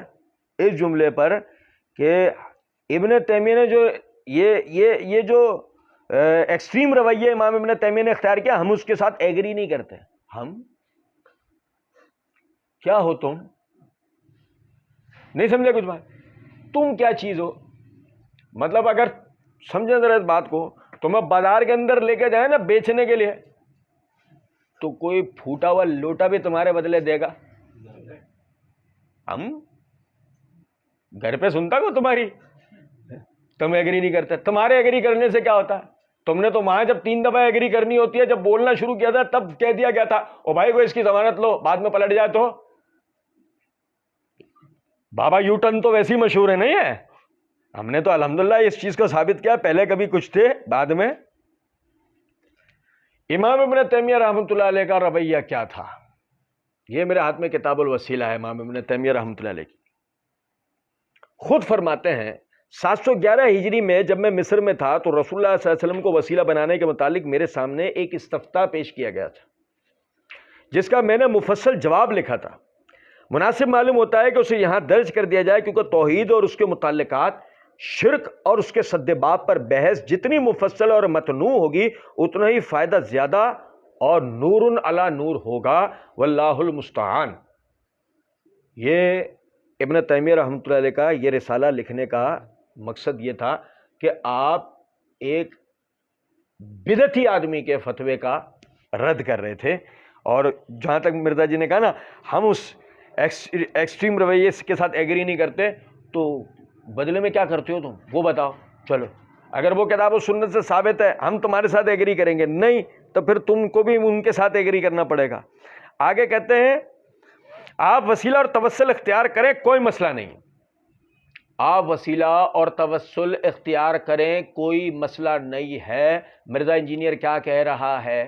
آپ وسیلہ اور توسل اختیار کریں کوئی مسئلہ نہیں ہے، اور اس کو سپورٹیو ایک حدیث بھی ہے۔ لو جی مرزا جی دلیل بھی دے رہے ہیں۔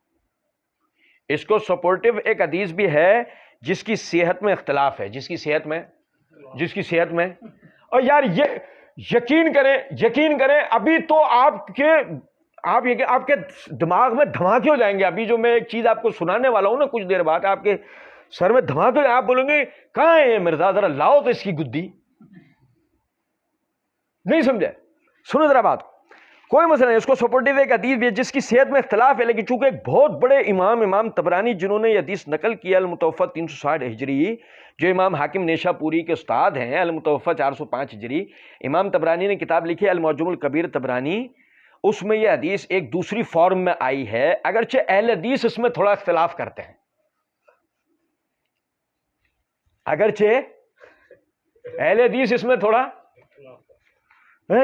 بظاہر کیسا لگتا ہے؟ عجیب سا نہیں لگتا؟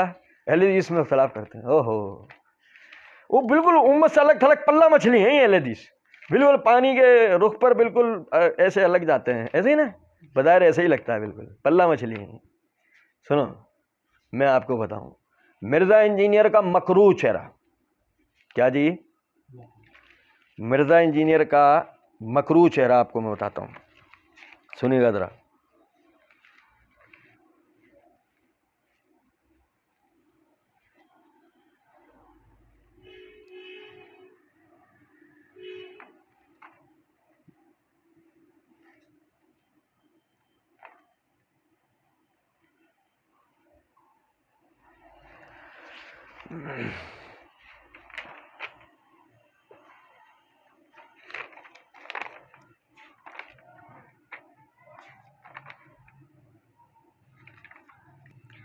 مرزا جی مسئلہ نمبر 157 پارٹ 1 کے اندر ایک جگہ کہتے ہیں اہل حدیث کی عوام جو ہے نا وہ کتاب و سنت پہ چلتی ہے اور پھر کسی مولوی نو نہیں سمجھتی.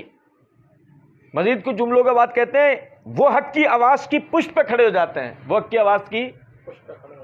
اور پارٹ 2 کے اندر ایک جگہ پر کہتے ہیں اہل حدیث کی عوام تو ماشاءاللہ 24 کیرٹ سونا ہے. کچھ سونا سونا سا نہیں فیل ہو رہا اپنے اندر، ہو رہا ہے.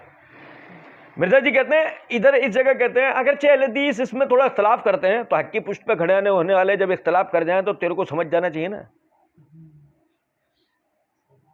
پھر کیا ہوا؟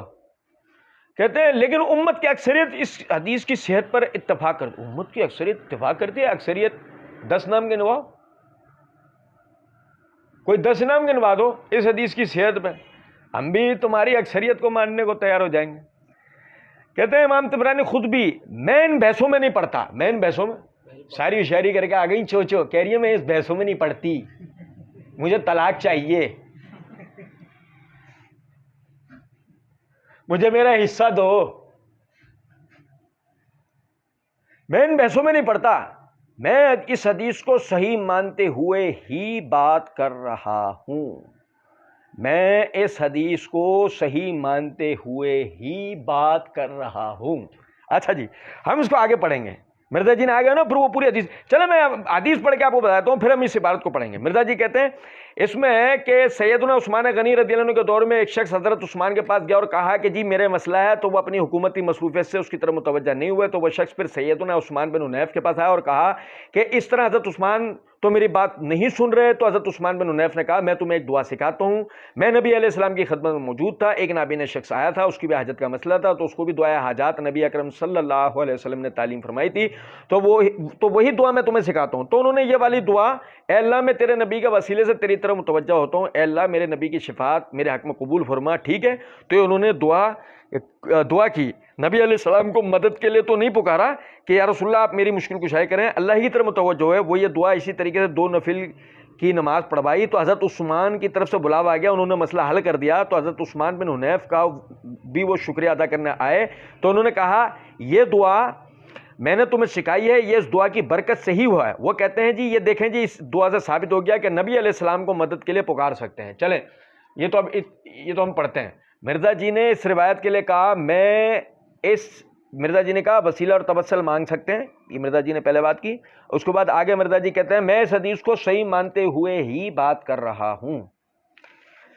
یہ میرے ہاتھ میں معجم الکبیر امام طبرانی کی، اس کی جلد نمبر 4 کا صفحہ نمبر 415 حدیث نمبر 8232 ہے. اس کو امام طبرانی نے اس سند کے ساتھ ذکر کیا ہے. حدثنا طاہر بن عیسیٰ بن کیرس المصری المقرئی، حدثنا اسبغ بن الفرج، حدثنا ابن وہب ان ابی سعید المکی ان روح بن القاسم ان ابی جعفر الختمی المدنی اور ان ابی امامہ بن سہل بن حنیف ان امہ ہی عثمان بن حنیف ان رجلا کان یختلف. پھر وہ پوری روایت ہے. اس سند کو، یہ جو سند ہے اس کو یعنی کہ ابو سعید مکی اس کے راوی ہیں، ابو سعید مکی سے ابن وہب اس کو روایت کرتے ہیں. سنیے گا ذرا بات کو نا، غور کیجیے گا. یہ میرے ہاتھ میں الکامل فی ضعفاء الرجال امام ابن عدی رحمۃ اللہ علیہ کی، اس کی جلد نمبر 5 کا صفحہ نمبر 49 ہے. ابو سعید المکی، ان کا پورا نام ہے شبیب بن سعید الحتی. ان کا ذکر کرتے ہو کہتے ہیں حدث عنہ ابن وہب بے احادیث و مناکیر، کہ ابن وہب ان سے منکر روایتیں بیان کرتے ہیں اور دیکھ لیجئے کہ یہ روایت کون بیان کر رہا ہے؟ ابو سعید مکی سے ابن وہب، اور یہ جس کو کہہ رہے ہیں نا ایک دوسری فارم میں آئی ہے، مرزا جی کہہ رہے ہیں یہ دوسری فارم میں نہیں آئی، یہ جو وہ ترمذی کی روایت جسے آپ پہلے صحیح قرار دے چکے تھے اس کے خلاف آئی ہے۔ آگے کہتے ہیں وحدثني روح بن القاسم الذي امليتهما يرويهما ابن وهب عن شبيب بن سعيد وكان شبيبا اذن روى عنه ابنه احمد بن شبيب نسخہ یونس عن الزہری اذ هي احادیث مستقیمہ۔ وہ کہتے ہیں کہ اور روح بن القاسم کی وہ مرویات ہیں کہ جو وہ ابن وہب باواسطہ شبیب بن سعید روایت کرتے ہیں، اور شبیب جو ہے ان سے ان کا بیٹا احمد بن شبیب ایک نسخہ باواسطہ یونس باواسطہ زہری جو روایت کرتا ہے وہ بالکل صحیح ہے، لیکن جو شبیب بن سعید کا یعنی کہ ابن وہب والا نسخہ ہے اس میں منکر روایتیں ہیں۔ وَلَعَلَّ شَبِيبًا بِمِصْرَ فِي تِجَارَةٍ إِلَيْهَا كَتَبَ عَنْهُ ابن وہب من حِفْظِهِ فَيُغَلِّطُ وَيَجْهِمُ۔ کہتے ہیں کہ وجہ اس کی یہ ہے کہ شبیب جب مصر میں تجارت کی غرض سے گئے تھے تو وہاں ان کی کتابیں ان کے ساتھ نہیں تھیں، اور ابن وہب نے وہاں ان سے ان کے حافظے سے پڑھا تھا، اور اسی میں وہ غلطیاں اور وہم واقع ہوئے ہیں۔ یہی وجہ ہے کہ آپ دیکھیں یہ حافظ ابن حجر رحمۃ اللہ علیہ یہ تقریب التہذیب کی جلد نمبر 1 کے صفحہ نمبر 240 کے اوپر شبیب بن سعید التمیمی الحبتی کے حالات لکھتے ہوئے کہتے ہیں لا باس بحدیث من روایت ابن احمد انو، کہ ان کا بیٹا احمد اگر ان سے روایت بیان کرے اس روایت میں کوئی حرج نہیں، لا من روایت ابن وہب، لیکن جو ابن وہب کی روایتیں وہ نہیں۔ ٹھیک، اچھا جناب علی، اب ذرا سا یہ غور کرنے کی بات ہے، مرزا جی یعنی یہ بات کہتے ہیں کہ جو امت کی جو اکثریت ہے وہ حدیث کو صحیح کہتی ہے، امت کی اکثریت اس حدیث کو صحیح کہتی ہو نہیں کہتی ہو، میں آپ کو تحقیق کا ایک نقطہ دے رہا ہوں، اس کو ذرا سنیے گا، چھوڑیں یہ طبرانی کبیر والی روایت تو سندن ضعیف ہے، اور ابھی دیکھیں آپ لوگوں کے آگے ایک دھماکہ ہونے والا ہے، وہ تو اپنی جگہ بھی ہوگا وہ دھماکہ۔ امت کی اکثریت اس حدیث کو تو صحیح کیا کہتی ہو، ترمذی ابن ماجہ والی روایت کو لے کر جو نا امام ذہبی رحمۃ اللہ علیہ، یہ میرے ہاتھ میں سیر و اعلام النبلاء ہے، اس کی جلد نمبر 3 کا صفحہ نمبر 390 پہ عثمان بن حنیف کے حالات لکھتے ہوئے وہ کہتے ہیں ولی عثمان حدیث لین فی مسند احمد، مسند احمد کے اندر عثمان بن حنیف کی ایک روایت ہے جو ضعیف ہے، جو کہ ضعیف ہے۔ اور ذرا سنیے گا مسند احمد کے اندر عثمان بن حنیف کی کون سی روایت ہے؟ یہ میرے ہاتھ میں مسند احمد ہے، اس کی جلد نمبر 7 کا صفحہ نمبر 160 ہے، حدیث نمبر 17373 ہے۔ عثمان بن حنیف کہتے ہیں کہ نابینا آدمی نبی صلی اللہ علیہ وسلم کی خدمت میں حاضر ہوا، وہی روایت طبرانی کبیر والی نہیں، ترمذی ابن ماجہ والی، بعد از وفات والی نہیں، حیات والی کے لیے کہہ رہے ہیں کہ وہ روایت ثابت ہے۔ تو تحقیق کا ایک نقطہ دیا میں نے آپ بھائیوں کو، انشاءاللہ میں اس حوالے سے کبھی اللہ نے توفیق دی پوری وضاحت آپ بھائیوں کے آگے رکھیں گے، اور ذرا سمجھے گا نا بات کو۔ تحقیق کے نقطے میں دوسری چیز کا اور اضافہ کر دیتا ہوں میں، یہ میرے ہاتھ میں امام بخاری کی تاریخ الکبیر ہے، اس کی جلد نمبر 6 کا صفحہ نمبر 209 ہے۔ عثمان بن حنیف کے حالات لکھتے ہوئے امام بخاری رحمۃ اللہ علیہ اس کو حماد بن سلمہ باواسطہ ابو جعفر الختمی باواسطہ عمارہ بن خزیمہ بن ثابت باواسطہ عثمان بن حنیف کی روایت لے کر آئے ہیں کہ نابینا آدمی نبی صلی اللہ علیہ وسلم کی خدمت میں آیا اور اس نے کہا کہ اللہ تعالیٰ سے میرے لیے دعا کیجئے، اللہ تعالیٰ میری بینائی لوٹا دے۔ کالا او ادعو کا، نبی صلی اللہ علیہ وسلم نے فرمایا یا تو خود دعا کر لے، کالا لا بل ادعو اللہ، کہا نہیں بلکہ آپ دعا کریں، 3 مرتبہ اس نے کہا۔ ثم کالا، پھر آپ صلی اللہ علیہ وسلم نے فرمایا توضا وصلی رکعتین، وضو کر اور 2 رکعت پڑھ، وقل اللہم انی اسألک واتوجہ الیک، اور دعا اس طرح کر اے اللہ میں تجھ سے سوال کرتا ہوں تیری طرف توجہ کر کے۔ بے نبی کا کیا الفاظ موجود نہیں، جو اس بات کو اور واضح کر دیتی ہے، بلکہ یہ تک الفاظ ہے ففعل فرد بصرہ، اس نے یہ کیا تو اس کی بینائی واپس آ گئی۔ امام بخاری رحمۃ اللہ علیہ کی یہ روایت درج کرنے سے بات واضح ہو جاتی ہے۔ سنن ترمذی اور ابن ماجہ علی روایت میں بھی تحقیق کی ضرورت ہے، کہ اصل روایت میں نبی صلی اللہ علیہ وسلم کے وسیلے کا کوئی ذکر موجود نہیں تھا۔ اور مرزا جی نے کہا میں اس حدیث کو صحیح مانتے ہوئے ہی بات کر رہا ہوں. کیا کہ واسطہ وسیلے سے دعا کر سکتے ہو.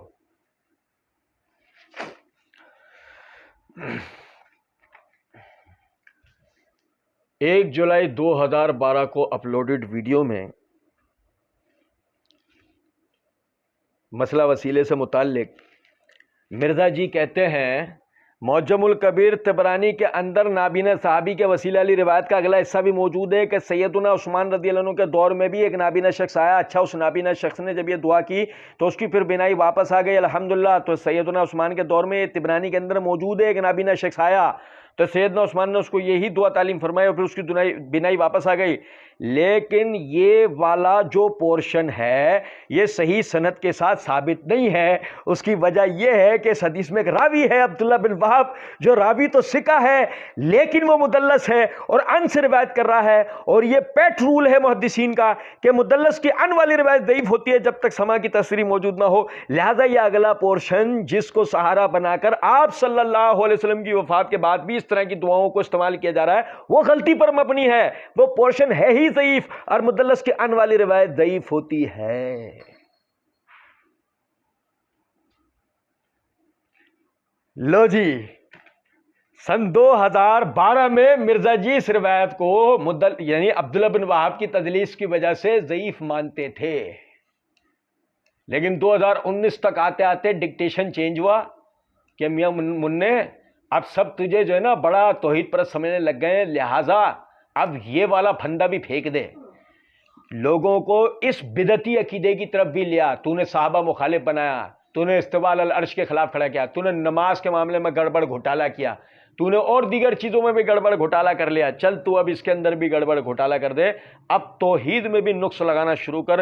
یہی وجہ ہے سن 2019 میں وہی روایت صحیح مان لی گئی. اب کوئی مرزا جی سے پوچھا ہے مرزا جی سب معاف تمہیں, ساری باتیں معاف, عبداللہ بن وہاب کی سما کی تصریح موجود ہے نہیں, تو پھر یہ روایت کو آپ صحیح کیسے مان رہے ہو؟ نہیں سمجھے کچھ بات؟ اچھا جی. اس کے بعد مرزا جی آگے کہتے ہیں ٹھیک کہتے ہیں کہ جی وہ دعا کے طور پر انہوں نے تعلیم کیا, ٹھیک ہے آپ کریں, ہمیں کوئی اعتراض نہیں ہے. نبی علیہ السلام کو مدد کے لیے تو نہیں پکارا, کہا ہے کہ اے اللہ کے رسول آپ کے وسیلے سے متوجہ ہوتا ہوں, اللہ تعالیٰ ہماری بات پہنچا دے, اس میں کوئی اختلاف نہیں ہے. ہم تو یہ بھی مانتے ہیں کہ سنن ابی داؤد میں صحیح سند سے حدیث موجود ہے کہ جب کوئی شخص میری قبر پہ آ کر سلام عرض کرتا ہے اللہ میری روح لوٹا دیتا ہے, میں اس کے سلام کا جواب بھی دیتا ہوں. وہ اللہ کا معاملہ ہے, یہ سارے معاملات برزخی ہیں, لیکن اس کو اگر دنیاوی کہیں گے تو میں آپ سے کہوں گا کہ اس سلام کا جواب ہم سنتے تو کوئی نہیں ہے. یہ یہاں دی اینڈ ہو گیا. دی اینڈ سے مراد یہ ہے کہ اس کے بعد کے مرزا صاحب کی جو جتنی بھی باتیں اس کا مسئلے سے متعلقہ کوئی تعلق نہیں ہے. جو اصل مسئلے سے متعلقہ بات تھی میں نے وہ آپ بھائیوں کے سامنے عرض کی. آپ سمجھے گا ذرا بات کو. یہ جو مرزا جی نے ابو داؤد کے حوالے سے روایت بیان کی کہ جب کوئی شخص میری قبر پہ آ کے سلام عرض کرتا اللہ میری روح لوٹا دیتا, میں اس کے سلام کا جواب دیتا ہوں. یہ میرا ہاتھ میں ابو داؤد ہے, جلد نمبر 2. ہمارے نسخے کے حساب سے اس کا صفحہ نمبر 129 ہے اور حدیث نمبر 2273 ہے. یہ روایت امام ابو داؤد نے اس سند سے ذکر کیا حدثنا محمد بن عوف حدثنا المقرئی حدثنا حیات ان ابی صخر حمید بن زیاد ان یزید بن عبداللہ بن قسید ان ابی ہریرہ.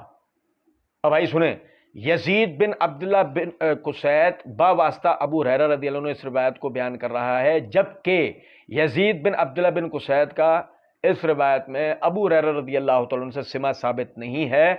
بلکہ اگر معجم الاوسط جلد 3 صفحہ 262 حدیث نمبر 3092 آپ دیکھیں گے تو آپ حیران رہ جائیں گے کہ ان دونوں کے درمیان میں ابو صالح کا واسطہ بھی موجود ہے, جس کا مطلب ہے کہ سند منقطع ہے. اور منقطع سند کی روایت کو مرزا جی یہاں پہ صحیح گردان رہے ہیں. یہ ہے مرزا جی کا مبلغ علم. آخر کے اندر عام بھائیوں کے لیے میں 3 حوالے ذکر کر دیتا ہوں. سب سے پہلا یہ امام ابو حنیفہ رحمۃ اللہ علیہ کی طرف منسوب شرح فقہ اکبر ہے. اس کے صفحہ نمبر 132 کے اوپر وہ لکھتے ہیں قال ابو حنیفہ رحمہ اللہ و صاحباہ یکرہ ان یقول الرجل اسألوک بحق فلان او بحق انبیائک ورسلک و بحق البیت الحرام والمشعر الحرام ونحو ذلک ایو لیس لأحد علی اللہ حق۔ امام ابو حنیفہ اور آپ کے شاگردوں کے نزدیک اگر کوئی شخص اس طرح کہے کہ میں سوال کرتا ہوں فلاں کے حق سے، فلاں کے وسیلے سے، یا انبیاء کے وسیلے سے، یا رسولوں کے وسیلے سے، یا بیت الحرام کے وسیلے سے، مشعر الحرام کے وسیلے سے، اس جیسا کوئی کلمہ کہتا ہے، وہ کہتے ہیں کہ یہ مکروہ ہے اس طرح کہنا، یہ کہنا صحیح نہیں ہے۔ ایو لیس لأحد علی اللہ حق، کیونکہ اللہ پر کسی کا حق نہیں ہے۔ یہ امام ابو حنیفہ رحمۃ اللہ علیہ کا فتویٰ ہے۔ اور ذرا سمجھے گا بات کو، مرزا جی کے معتمد، مرزا جی نے جو ہے وہ نماز کے طریقے کے اوپر مرزا جی کی جو اپلوڈڈ ویڈیو ہے،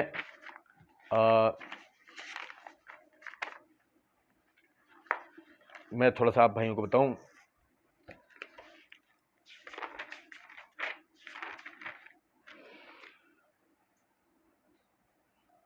سنی اور شیعہ کی نماز کے طریقے میں کوئی فرق نہیں ہے سوائے حنفی بھائیوں کے طریقے کے۔ 23 مارچ 2016 کے اپلوڈڈ اپنی اس ویڈیو میں مرزا جی ایک جگہ پہ کہتے ہیں شیخ عبدالعزیز بن عبداللہ بن باز مفتی اعظم سعودی عرب 66 سال تک رہے، ان کا فتویٰ ہے کہ ہاتھ باندھ کر نماز پڑھنا بھی سنت ہے اور ہاتھ چھوڑ کر نماز پڑھنا بھی سنت ہے۔ ہم نے اللہ تعالیٰ کا فضل و کرم سے اس جگہ پر مرزا جی کو دانت توڑ جوابات دیے ہیں اس کے کہ آیا ان کا یہ فتویٰ ہے یا کچھ اور ہے، لیکن چونکہ مرزا جی کے مفتی اعظم ہیں، ان کے معتمد ہیں، یہ سعودی عرب کی فتویٰ کمیٹی کی کتاب ہے الفتاوی المعاصرہ، اس کے صفحہ نمبر 35 کے اوپر شیخ ابن باز رحمۃ اللہ علیہ سے کیے گئے ایک سوال کا وہ جواب دیتے ہوئے فرماتے ہیں لا یجوز التوسل بذات النبی صلی اللہ علیہ وسلم ولا غیرہ من الانبیاء والصالحین، نبی اکرم صلی اللہ علیہ وسلم کی ذات کے وسیلے سے دعا کرنا جائز نہیں ہے، نہ ہی دیگر انبیاء کے، نہ ہی نیک بندوں کے۔ ولا یجوز ایضا توسل بجاہہ ولا بغیرہ، اور نہ ہی ان کے حق سے یا کسی اور کے حق سے دعا کرنا جو ہے وہ ثابت ہے، لأن ذلک بدعۃ، کیونکہ یہ بدعت ہے۔ لم ینقل عنہ صلی اللہ علیہ وسلم ولا عن اصحابہ رضی اللہ عنہم، نہ تو یہ نبی اکرم صلی اللہ علیہ وسلم سے ثابت ہے نہ آپ کے صحابہ سے ثابت ہے۔ وقد قال علیہ الصلوۃ والسلام، اور نبی اکرم صلی اللہ علیہ وسلم نے فرمایا من احدث فی امرنا ھذا ما لیس منہ فہو رد، متفق علی صحتہ، نبی اکرم صلی اللہ علیہ وسلم کی متفق علیہ حدیث ہے کہ جس نے ہمارے دین میں کوئی ایسا حکم دیا جو ہم نے نہیں دیا ہے تو وہ مردود ہے۔ اور نبی اکرم صلی اللہ علیہ وسلم نے فرمایا من عمل عملا لیس علیہ امرنا فہو رد، اخرجہ مسلم فی صحیحہ، امام مسلم نے اپنی صحیح میں روایت ذکر کی ہے کہ نبی اکرم صلی اللہ علیہ وسلم نے فرمایا جو کوئی ہمارے دین میں ایسا عمل کرے جو عمل ہم نے نہیں کیا تو وہ مردود ہے۔ ابن باز رحمۃ اللہ علیہ نبی اکرم صلی اللہ علیہ وسلم کے وسیلے سے دعا کرنے کو بدعت قرار دے رہے ہیں۔ یہ میں مرزا جی کی تسلی کے لیے میں نے یہ حوالہ دیا ہے، ان کے معتمد۔ اور جناب علی آخر میں مرزا جی کے اس پمفلٹ سے آپ کو ایک روایت پڑھ کے بتا رہا ہوں، کیونکہ مرزا جی نے اپنے اس پمفلٹ کے اندر دعا صرف اللہ ہی سے ہے، اس کے صفحہ نمبر 3 پہ ترجمہ صحیح حدیث کہہ کے اس روایت کو درج کر رکھا ہے کہ سیدنا عبداللہ بن عباس رضی اللہ تعالیٰ روایت کرتے ہیں ایک صحابی حاضر خدمت ہوئے اور عرض کیا یا رسول اللہ ما شاء اللہ وشیتا، مرزا جی کا کیا ہوا ترجمہ جو اللہ جل جلالہ چاہے اور جو آپ صلی اللہ علیہ وسلم چاہیں۔ آپ صلی اللہ علیہ وسلم نے ارشاد فرمایا جعلتنی للہ عدلا بل ما شاء اللہ وحدہ، مرزا جی کا کیا ہوا ترجمہ تو نے مجھے اللہ جل جلالہ کے برابر بنا دیا، بلکہ صرف یہ کہو کہ جو اکیلا اللہ جل جلالہ چاہے۔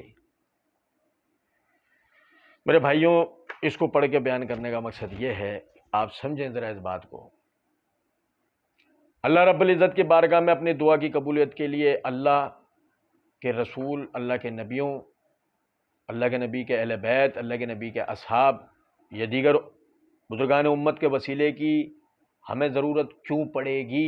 سب سے پہلے یہ سوچیں،